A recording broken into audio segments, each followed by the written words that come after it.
So we are starting Future Doctors with discussion about the earthworm. Now earthworm जो है definitely it belongs to kingdom Animalia and the phylum is phylum Annelida. Phylum Annelida which have metamerically segmented body. So first external morphological features present किया गया है, that is earthworm is a reddish brown terrestrial obviously invertebrate non-chordates that inhabits the upper layer of the moist soil. So moisture is very important. जब भी moisture रहेगा ये mainly हो जाएंगे ammonitic. They excrete nitrogenous waste in the form of ammonia and अगर dryness रहेगा तो usually they will find it difficult to survive. But in dry environment they become ureotelic as well. So earthworm में dual type का excretion observe किया गया है.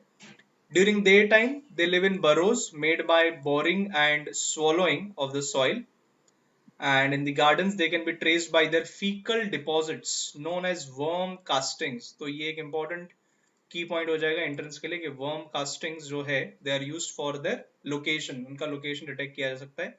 And basically there are two specific species of Indian earthworms. One genus is Ferretima, Ferretima postuma, and Lumbricus. So these are the two earthworm species जो आप लोग को नाम याद रखना है. Coming to the specific external morphological features, that earthworms have long cylindrical body. The body is divided into more than 100 short segments जिसको हम लोग बोलते हैं metamerically segmented body. The metameres are about 100 to 120 in number और इतना उनका number of segments भी होते हैं. उनके dorsal surface पे the upper surface is marked by a dark median mid dorsal line.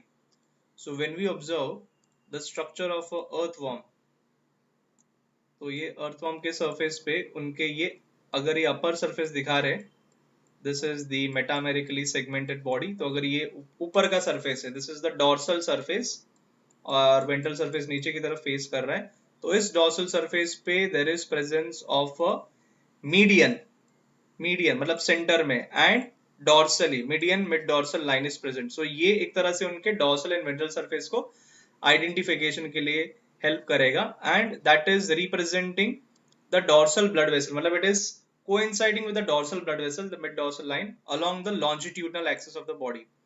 Ventral surface अगर उनका lower surface देखेंगे तो वहां पे there will be presence of genital openings or pores. So this is the first distinguishing point between the dorsal and the ventral surface. Ventral surface पे genital openings मतलब pores का presence है जहाँ पे gametes वगैरह का exchange होगा.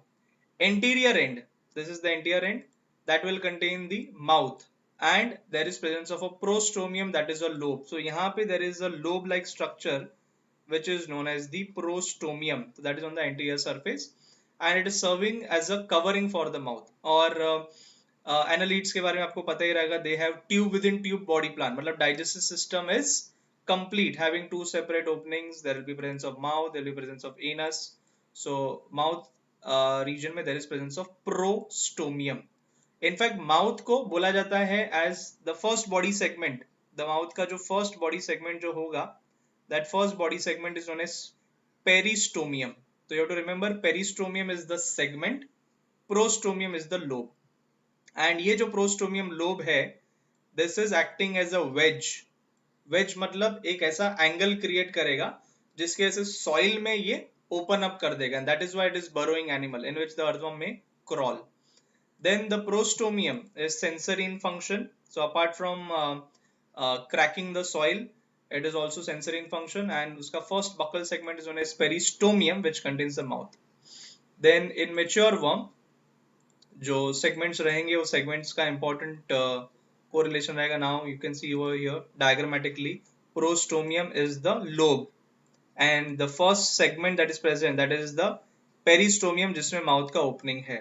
ठीक है, फिर अगर उसका ये डॉर्सल सरफेस देखे तो यहाँ पे उन लोग ने मिड डॉर्सल लाइन रिप्रेजेंट किया है, और वेंट्रल सरफेस पे you can see here openings या एपर्चर्स. और इसी डायग्राम से एक पॉइंट क्लियर हो जाएगा, there is female genital pore, male genital pore या एपर्चर, दोनों ही सेक्स ऑर्गन्स एक ही ऑर्गेनिज्म में, मतलब इट इज बाइसेक्सुअल, मोनोइशियस या फिर हर्माफ्रोडाइट. हर्माफ्रोडाइट एक की पॉइंट अभी आपको डिस्कस कर लूं कि in spite of being hermaphrodite, इनमें यूजुअली क्रॉस फर्टिलाइजेशन होगा, there is cross fertilisation feature that is seen. Then moving ahead, जो सेगमेंट्स है उसमें सबसे इंपॉर्टेंट सेगमेंट है सेगमेंट नंबर 14 टू 16, क्योंकि that is covered by a dark band of glandular tissues which are known as clitellum. Clitellum is a dark band of glandular tissue, और ये clitellum actually में secretions करेंगे जिसकी वजह से gametes वगैरह के एक्सचेंज में हेल्प करने मिलता है, दैट्स अ ग्लैंडुलर टिश्यू. और उस वजह से the body is divided into three regions, pre clitellar and post. Pre clitellar मतलब हो जाएगा 1 टू 13, 14 15 16 क्लाइटेलर, और 17 से लेके जितने भी उनके बारे में सेगमेंट्स हो अराउंड 120 तक हो तो वो सब पोस्ट क्लाइटेलर होगा. So that is used for classification of the body parts. Then openings का डिस्कशन है. There is presence of 4 pairs of spermathecal apertures, और जो भी एपर्चर्स है पोर्स है वो ऑब्वियसली वेंट्रल साइड पे, वेंट्रोलैटरल साइड दिया गया in the intersegmental groove between 5th to 9th segment. तो 5th से लेके 9th सेगमेंट का जो इंटर सेगमेंटल ग्रूव्स है, ग्रूव्स मतलब देयर इज अ डिप्रेशन, वहां पे there is presence of 4 pairs, मतलब 5th एंड 6th के बीच में, 6th और 7th के बीच में, 7th एंड 8th सेगमेंट के बीच में, and 8th and 9th. So as you can see there are 4 intersegmental grooves जिसके बारे में बात चल रहा है, और दोनों ही साइड्स पे ऐसे एपर्चर्स है. So there will be 4 pairs of spermathical apertures. Okay. Then स्पर्माथिका जो रहेगा वो बेसिकली स्पर्म सेल्स को स्टोर करेगा. There is a single female genital pore that is present on the 14th segment. तो 14th segment आपको याद रखना है, 14th पे there is presence of a female genital pore, but this female genital pore is not paired, it is single, it is unpaired. Then male genital pore that is present in pairs, that is present on the 18th segment. So male genital pore that will be in pairs present on the 18th segment. So ये सब कुछ जो pores वगैरह present है that is on the ventral surface. तो as you can see ये 4 pairs of spermathecal apertures, 4 pairs मतलब 8, एक single opening of female genital pore and the pair of openings of the male genital pore. तो almost 11 openings are seen on the ventral surface. Then there are numerous minute pores, छोटे छोटे pores which are known as nephridiopores, और nephridia उनके excretory structures होते हैं open on the surface of the body. In each body segment except the first, the last and the clitellar regions, there are rows of S-shaped setae जो उनको locomotion में help करेगा, which are embedded in the epidermal pits in the middle of each segment. Setae can be extended or retracted and the principal role is locomotion. तो first, last and clitellum के 14, 15, 16 को छोड़ के each and every segment has S-shaped setae. जैसे earthworm में setae होता है वैसे नेरिस जो है एनालिडा का मेंबर, नेरिस में होता है parapodia. Nereis contains presence of parapodia और इनमें setae का presence है. Moving ahead with the internal anatomy. The body wall of earthworm is covered externally by a thin non-cellular cuticle. Cuticle thick sticky layer रहेगा but उसमें cells का presence नहीं है. जैसे plants में cuticle होता है waxy layer, वैसे इनमें भी cuticle है. Below which is the epidermis and 2 muscle layers, circular and longitudinal muscles. Circular muscles का presence is a characteristic feature of Annelida. Escalmenthes में Nemathelminthes या Escalmenthes में longitudinal muscles है but circular muscles are absent, but it is the feature of Annelida that they have both the type of muscles. And an innermost coelomic epithelium. Coelom मतलब body cavity, ये भी आपको पता है. The first true coelomates are the annelids. तो इनमें coelom के body cavity को covering के लिए epithelium भी present है. Then जो epidermis है cuticle के नीचे, that epidermis is made up of a single layer of columnar epithelium cells which contains secretory gland cells as well, जो digestion वगैरह में help करेगा. Alimentary canal is a straight tube क्योंकि यहाँ पे there is tube within tube body plan. Tube within tube body plan is observed. So it's a straight tube and runs from first to last segment, starting से लेके end तक है, मतलब mouth to anus तक. There is a terminal mouth which opens into buccal cavity, first to third segment, और हम लोग ने उस फर्स्ट सेगमेंट का नाम बोला था पेरिस्टोमियम, तो पेरिस्टोमियम के अराउंड बकल कैविटी है which leads to a muscular pharynx. Pharynx Annelida में पहला आया ऐसा नहीं है, pharynx has been evolved in Eschelminthes itself. Then there is a narrow tube called as esophagus, that is the food pipe, continues into a muscular gizzard. So first to third में buccal cavity, fifth to seventh is buccal and muscular gizzard, eighth to ninth. It helps in grinding the soil particles and decaying leaves. तो ये gizzard grinding में help करेगा, जैसा cockroach में भी gizzard होता है, that was made up of 8 chitinous teeth. यहाँ पे भी ये gizzard grinding में help कर रहा है. Stomach का presence भी extends from 9 to 14 segment. 14 से आपको पता है क्लाइटेलम शुरू हो जाता है, तो stomach extends from 9 to 14 segments. The food of earthworm is mainly decaying leaves and organic matter mixed with the soil. So that is their nutritional source. Also, they have presence of glands which are known as the calciferous glands. तो ये important point हो जाएगा, calciferous glands which are mainly present in the stomach, neutralize the humic acid present in the humus. Humus जो होता है that is the amorphous substance present in the soil, dark colored amorphous substance जिसमें there is presence of lot of uh, uh, de, uh, the materials which are not decomposed. So partially decompose substances जो रहेगा उसको बोलते हैं humus, तो उसमें से humic acid जो जनरेट होगा उसको न्यूट्रलाइज करने के लिए there is calciferous gland. Intestine starts from 15 segment onwards and it is going to continue till the last segment. तो स्टार्ट हुआ बकल कैविटी से, बकल कैविटी के बाद आया फेरिंग्स, ईसोफेगस। तो एज यू कैन सी हमारे एलिमेंट्री का जैसे ही पार्ट है, तो बकल कैविटी है, फेरिंग्स है, ईसोफेगस है, इनमें एक एडिशनल पार्ट जो है that is the muscular gizzard जहां पे ग्राइंडिंग होगा, फिर स्टमक है एंड इंटेस्टाइन है। इंटेस्टाइन को क्लासिफाई नहीं किया जाता, इनमें स्मॉल एंड लार्ज इंटेस्टाइन जैसा हम लोग में है, तो इनमें this is the alimentary canal from start to end. There is presence of short and conical intestinal caecae. These are projections from the intestine on the 26th segment. Intestine शुरू होता from the 15th segment onwards, 15 से last तक जा रहा था, जो यहाँ पे हम लोग ने मेंशन किया था कि intestine starts from 15 segment onwards, but 15 segment से नहीं, जो intestinal caecae projection से that starts from 26 segment, and this is the characteristic feature of their intestine between 26 to 35 segments, that there is also presence of internal median fold of dorsal wall. तो internally fold of tissue is present जिसको बुलाया गया है typhlosole, typhlosole, that is from 26 to 35 segments, which is a fold, that is what is going to increase the surface area for absorption in the intestine. तो जैसे हम लोगों में columnar epithelium with microvilli होता है, इनमें ये रोल परफॉर्म करता है टिफ्लोसोल। तो this is important to be noted. The alimentary canal opens to the exterior by small rounded aperture, that is the anus. The ingested organic rich soil passes through the digestive tract where digestive enzymes break down the complex food into smaller absorbable units. जैसे हम लोगों में होता है, इनमें भी enzymatic reaction होगा. These simpler molecules are absorbed through the intestinal membranes and are utilized. जैसे हम लोग में भी absorption होगा, बाद में assimilation होगा.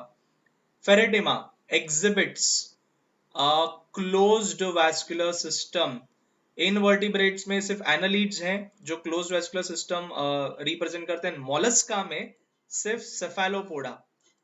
इनवर्टिब्रेट्स में यही दो ग्रुप है जिसमें देयर इज क्लोज्ड, बाकी मोलस्कन्स में भी open, in arthropoda also open, so all other invertebrates if they have a circulatory system that is open, but इनका closed है, consisting of blood vessels, capillaries and heart.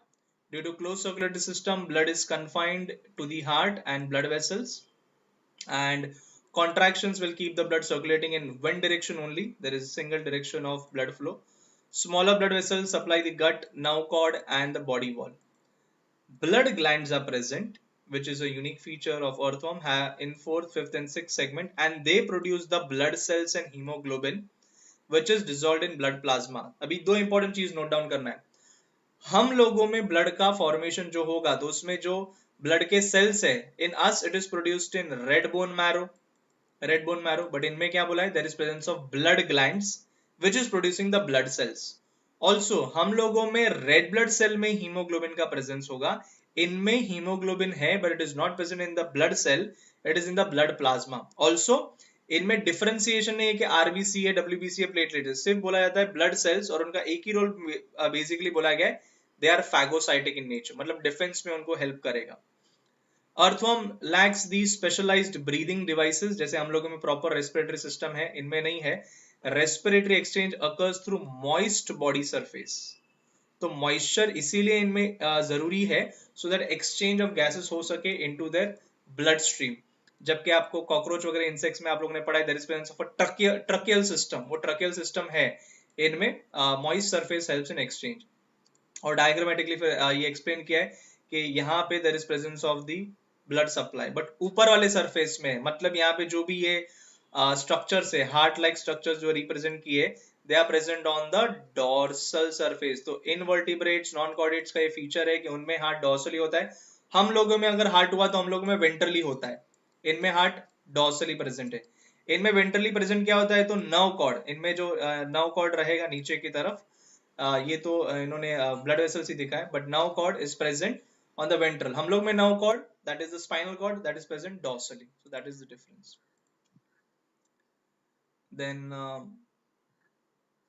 also there is presence of yes, there is presence of nephridium. Yes, यहाँ पे है. The excretory organs are nephridia, which are segmentally arranged quadricules called nephridia. And ये जो nephridia है, ये तीन type के होते हैं. You can remember PSI, P से pharyngeal, फिर septal and integumentary. Three types. PSI, S से septal, P से pharyngeal एंड I से इंटेगुमेंट्री। सेप्टल नाम से पता चलता है ये सेप्टम में होगा, तो जो उनका कंपार्टमेंट्स है, ऐसे पार्टीशंस है, वहां पे सेप्टम प्रेजेंट रहेगा, present on the both sides of the inter segmental septa of segment 15 to the last that open into the intestine. तो 15th सेगमेंट से लेके 15 से लेके लास्ट, और इंटेस्टाइन भी 15 से ही चालू होता है, 15 से लेके लास्ट सेगमेंट तक है, and they are opening into the intestine. तो उनके एक्सक्रीटरी सब्सटेंस रिलीज कहां पे हो रहे हैं, इंटेस्टाइन में रिलीज हो रहे हैं, तो दैट इज द इंपॉर्टेंट कि सेप्टल इंटेस्टाइन में ओपन हो रहे हैं, septal nephridia. Then integumentary, integumentary मतलब उनका सरफेस या skin attach to the lining of the body wall of segment third to the last, तो ये थर्ड से लेके लास्ट तक जो है, that is the integumentary. And next is pharyngeal nephridia, which are present in the fourth, fifth, and sixth segments. Fourth, fifth, and sixth segment where there is presence of pharyngeal nephridia, and there are three paired structures. This different type of nephridia basically similar in structure. और nephridia का जो main role होगा, they regulate the volume and composition of the body fluids. तो एक तरह से excretory structures हैं. They start out as a funnel that collects the excessive fluid from the coelomic chamber. तो जो भी body cavity रहेगा वहां से ये collect करेंगे, and the funnel connects with the tubular part of the nephridium, which delivers the waste through a pore to the surface in the body wall into the digestive tube. तो यहाँ पे diagrammatically represent किया है, there is presence of nephridia, that is integumentary nephridia, there is septal nephridia, and there is forest of integumentary nephridia. जो integumentary nephridia mainly present in the third से लेके last तक, उसमें अराउंड दिस क्लाइटेलर रीजन्स बहुत सारे nephridia present है, तो this is known as forest of integumentary. तो इंपॉर्टेंट पॉइंट है, integumentary terminology is associated with forest. Then the nervous system is basically represented by ganglia, जैसे cockroach में भी पढ़ा है, arrange segment wise on the ventral paired nerve cord. Nerve cord in the anterior region from third to fourth segment bifurcates, encircling the pharynx and joins the cerebral ganglia that forms the brain dorsally to form a nerve ring. So there is bifurcation of the nerve cord. So as you can observe in this diagram, में यहाँ पे नहीं दिखाया है, ऊपर वाले diagram में नहीं, यहाँ पे भी नहीं दिखाया, नहीं, ओके, इसका डायग्राम नहीं रिप्रेजेंट किया है, okay. Then the cerebral ganglia along with the nerves in the ring integrate sensory input as well as command muscular response. So sensory motor दोनों है. They do not have eyes but do possess light and touch sensitive organs, that is the receptor cells are present.